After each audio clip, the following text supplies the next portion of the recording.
बिस्मिल्लाहिर्रहमानिर्रहीम। Lecture 4 chapter 18 transition metals.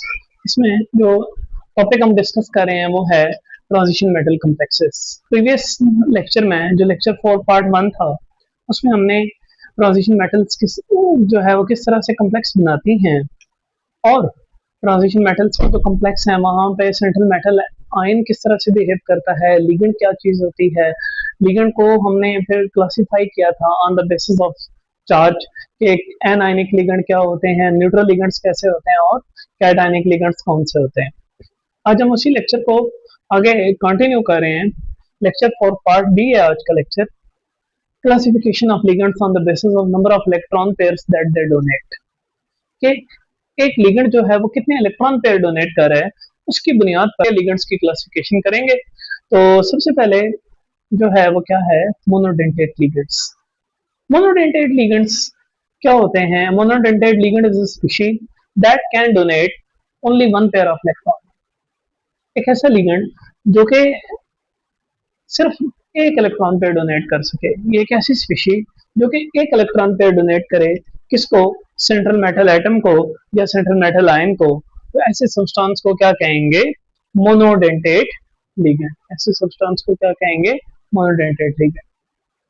Examples इसकी OH negative, Cl negative, F negative, Cn negative, NH3 water, ये सारे क्या हैं? ये मोनोडेंटेट लिगेंड हैं। और ये जब सेंट्रल मेटल आयन के साथ कंबाइन करते हैं, उसके साथ मिलकर कोऑर्डिनेट कोवलेंट बॉन्ड बनाते हैं, तो इनमें से हर एक जो है वो क्या करता है?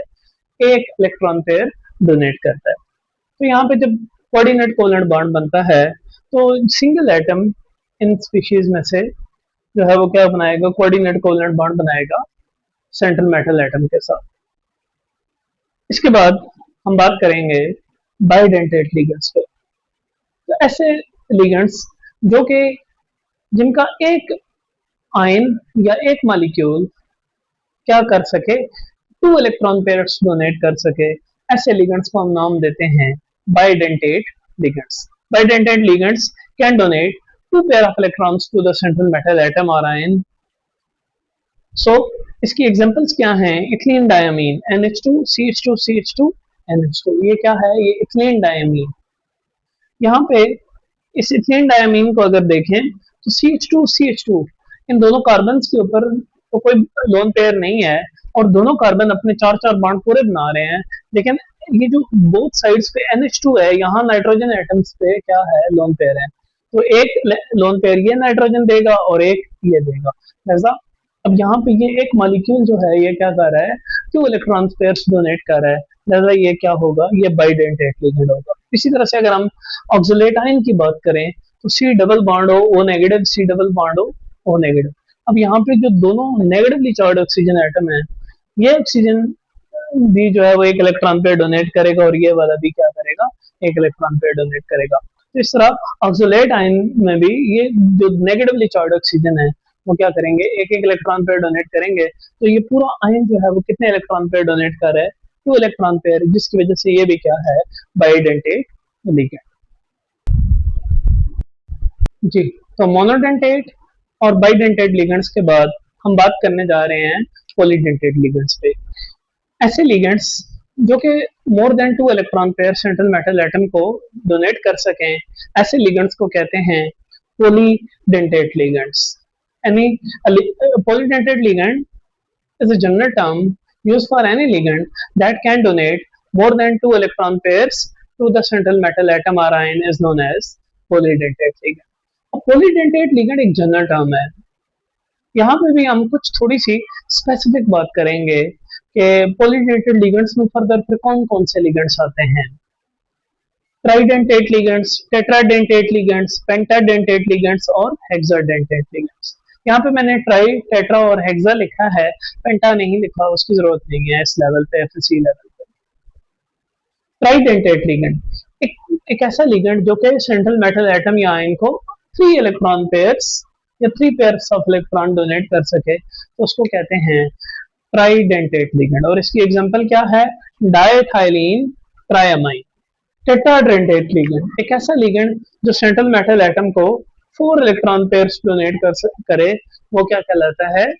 टेट्राडेंटेट लिगेंड, जैसे कि पोरफायरिन जो है ये हीमोग्लोबिन में ब्लड में जो है वहां पे टेट्राडेंटेट लिगेंड के तौर पे क्या करता है, काम करता है। हेक्साडेंटेट लिगेंड एक ऐसा लिगेंड जो कि सेंट्रल मेटल एटम या आयन को 6 इलेक्ट्रॉन पेयर्स डोनेट कर सके, क्या कहलाएगा, हेक्साडेंटेट लिगेंड। और हेक्साडेंटेट लिगेंड जो है उस उसकी एग्जांपल है ईडीटीए। ईडीटीए क्या होता है, इथिलीन डायमीन टेट्रा एसीटेट। अब यहाँ पे हमने ये बनाना कैसे है, तो देखिए ये आपका आ गया इथाइलिन, CH2 CH2 इथाइलिन। अब दो नाइट्रोजन आ गए तो उसके लिए टर्म आ गई डायमीन। अब उसके बाद क्या है, टेट्रा एसीटेट यानी 4 एसीटेट। तो CH2 C double bond O negative, CH2 C double bond O negative, CH2 C double bond O negative, CH2 C double bond O negative. तो अब ये क्या हो गए, टेट्रा एसीटेट, इथाइलिन डायमीन और 4 acetate के लिए क्या आ गया, टेट्रा एसीटेट। अब ये हेक्साडेंटेट कैसे है, देखिए यहाँ पे एक इलेक्ट्रॉन पेयर ये करेगा, एक इलेक्ट्रॉन पेयर ये करेगा, एक ये करेगा, एक ये करेगा, एक ये करेगा और एक ये करेगा। तो इस तरह से टोटल कितने इलेक्ट्रॉन पेयर डोनेट होंगे, 1 2 3 4 5 6। तो ये इथिलीन डायमीन टेट्रा एसीटेट जो है ये 6 electron pair central metal atom को डोनेट करेगा। और इससे पहले शायद किसी जगह जिक्र भी हुआ था, कैल्शियम ईडीडीए कम्प्लेक्स या मैग्नीशियम ईडीडीए कम्प्लेक्स जो है वो वहाँ पे ईडीटीए जो है वो कैल्शियम या मैग्नीशियम आयन को क्या करता है, 6 इलेक्ट्रॉन पे डोनेट करता है और क्या बनाता है, कैल्शियम ईडीटीए या मैग्नीशियम ईडीटीए कम्प्लेक्स बनाता है। जी, तो नेक्स्ट बात करते हैं कोऑर्डिनेशन नंबर पे। कोऑर्डिनेशन नंबर क्या है, total number of coordinate covalent bonds form between ligand and central metal atom. Central metal atom या आयन और लिगेंड के बीच में जितने total number of coordinate covalent bond बनते हैं वो क्या होता है, वो सेंट्रल एटम का कोऑर्डिनेशन नंबर होता है। फॉर एग्जांपल ये एक कम्प्लेक्स आयन देखिए, इस कम्प्लेक्स आयन में FeCN होल 6 4 नेगेटिव है। तो यहाँ पे आयरन आयन को कितने CN नेगेटिव सराउंड कर रहे हैं, 6 CN नेगेटिव सराउंड कर रहे हैं। और चूंकि CN नेगेटिव जो है वो मोनोडेंटेट लिगेंड है, इसका मतलब है हर CN एक कोऑर्डिनेट कोवेलेंट बॉन्ड बनाएगा, जैसे 6 CN जो है वो 6 कोऑर्डिनेट कोवेलेंट बॉन्ड बनाएंगे। यही वजह है कि Fe2 पॉजिटिव का जो कोऑर्डिनेशन नंबर होगा यहाँ पे वो क्या होगा, 6। इसी तरह से किसी भी केस में मोनोडेंटेट लिगेंड के केस में तो बहुत आसान है, जितने कोऑर्डिनेट कोवेलेंट बॉन्ड वो बना रहे होंगे इतना जो है वो कोऑर्डिनेशन नंबर होगा सेंट्रल मेटल एटम या आयन का। या सेंट्रल मेटल एटम या आयन के साथ जितने मोनोडेंटेट लिगेंड अटैच होंगे उतना सेंट्रल मेटल एटम या आयन का क्या होगा, कोऑर्डिनेशन नंबर। हाँ, बाइडेंटेट या ट्राइडेंटेट लिगेंड या हेक्साडेंटेट लिगेंड के केस में ये सिनेरियो थोड़ा सा चेंज हो जाता है।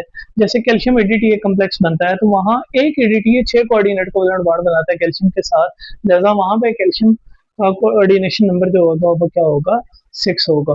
इसी तरह से 3 ऑक्सलेट आ जाएं या 2 ऑक्सलेट आ जाएं तो एक ऑक्सलेट 2 कोवेलेंट बॉन्ड बनाता है। 2 ऑक्सलेट अगर प्लेटिनम के साथ आ जाएं तो इसका मतलब टोटल 4 कोऑर्डिनेट कोवेलेंट बॉन्ड बन रहे होंगे, लिहाजा उस केस में प्लेटिनम का कोऑर्डिनेशन नंबर जो है वो क्या होगा, 4 होगा। Next, coordination sphere. Coordination sphere क्या होता है, coordination sphere is the central metal atom or ion that is directly bonded to the ligands surrounding it within the coordination compound. coordination compound के अंदर जो आपका सेंट्रल मेटल एटम को जो total number of ligands जो कि directly bonded हैं जो सराउंड कर रहे हैं वो क्या है, सेंट्रल मेटल एटम और लिगेंड मिलके क्या बनाते हैं, कोऑर्डिनेशन स्फीयर बनाते हैं। और ये कोऑर्डिनेशन स्फीयर किस चीज को एक्सप्लेन करता है, कोऑर्डिनेशन स्फीयर बताता है इमीडिएट केमिकल एनवायरनमेंट और अराउंड द कम्प्लेक्स। या अब यूं कह लीजिए कि कोऑर्डिनेशन स्फीयर क्या बताता है, सेंट्रल मेटल एटम के इर्द गिर्द या आयन के इर्द गिर्द जो इमीडिएट केमिकल एनवायरनमेंट है उसको उसको बताता है, या आप ओवरऑल कम्प्लेक्स का जो केमिकल एनवायरनमेंट है उसको एक्सप्लेन करता है। कोऑर्डिनेशन स्फीयर वो लिखा कैसे जाता है, कोऑर्डिनेशन स्फीयर और उसके अंदर जो आपका कम्प्लेक्स आयन या कंपाउंड होगा वो होगा, जैसे कि यहाँ पे एक एग्जांपल है FeCN होल 6। अब ये स्क्वायर ब्रैकेट के अंदर जो कुछ है स्क्वायर ब्रैकेट्स में ये क्या है, कोऑर्डिनेशन स्फीयर। लेकिन अगर स्क्वायर ब्रैकेट के बाहर यहाँ कोई आयन लिख देते हैं तो वो कोऑर्डिनेशन स्फीयर का पार्ट नहीं है। या अगर किसी केस में इस साइड पे कोई पॉजिटिव नेगेटिव आयन लिख देते हैं या तो वो कोऑर्डिनेशन स्फीयर का पार्ट नहीं होगा। कोऑर्डिनेशन स्फीयर का पार्ट क्या होगा, सेंट्रल मेटल एटम या आयन और लिगेंड्स, लेकिन वो वाले जो कोऑर्डिनेशन स्फीयर के अंदर होंगे। जी, तो लास्ट पे charge on coordination sphere. Charge on coordination sphere क्या होता है, सेंट्रल मेटल एटम या आयन, सेंट्रल मेटल एटम या आयन और लिगेंड्स के टोटल चार्ज का सम। क्या होता है, charge on coordination sphere is arithmetic sum of charges of central metal atom और ion and ligands. Central metal atom या आयन और लिगेंड्स के चार्जेस का अरिथमेटिक सम जो है, या टोटल सम जो है, वो क्या होता है, charge on coordination sphere. For example हमारे पास ये कोऑर्डिनेशन स्फीयर है जिसमें सेंटर में आयरन 2 पॉजिटिव आयन है और उसको 6 आयनाइड सराउंड कर रहे हैं और इस पे ओवरऑल -4 चार्ज है। तो हम देखते हैं कि ये ओवरऑल -4 चार्ज कैसे आता है। सेंट्रल मेटल आयन कौन है, आयरन। सेंट्रल मेटल आयन कौन है, आयरन 2 पॉजिटिव। लिगेंड कौन है, सायानाइड। अच्छा, कितने कोवलेंट बॉन्ड बन रहे हैं, कितने कोऑर्डिनेट कोवलेंट बॉन्ड बन रहे हैं, 6। तो कोऑर्डिनेशन नंबर क्या हुआ, 6। अब total charge on ligands, ligand का टोटल चार्ज कितना होगा। अब लिगेंड कितने हैं, 1 2 3 4 5 6 लिगेंड है, 6 सायानाइड है, ठीक है। और हर एक पे कितना चार्ज है, -1। तो -1 multiplied by 6 -6। Central metal ion पे कितना चार्ज है, +2। तो अब लिगेंड्स पे टोटल चार्ज भी आ गया, सेंट्रल मेटल आयन का चार्ज भी आ गया। अब चार्ज ऑन कोऑर्डिनेशन स्फीयर क्या है, charge total charge of ligands plus charge on central metal ion. तो लिगेंड्स का चार्ज कितना है, लिगेंड्स का चार्ज है टोटल -6 और सेंट्रल मेटल आयन का कितना है, +2। तो इनको सम करेंगे तो आंसर कितना आएगा, -4, जो कि यहाँ पे कोऑर्डिनेशन स्फीयर पे चार्ज है। इसी तरह से सेंट्रल मेटल आयन का अगर चार्ज फाइंड आउट करना हो, ना पता हो, लिगेंड्स का पता हो और ओवरऑल पता हो, तो सेंट्रल मेटल आयन का चार्ज कैसे फाइंड आउट करेंगे।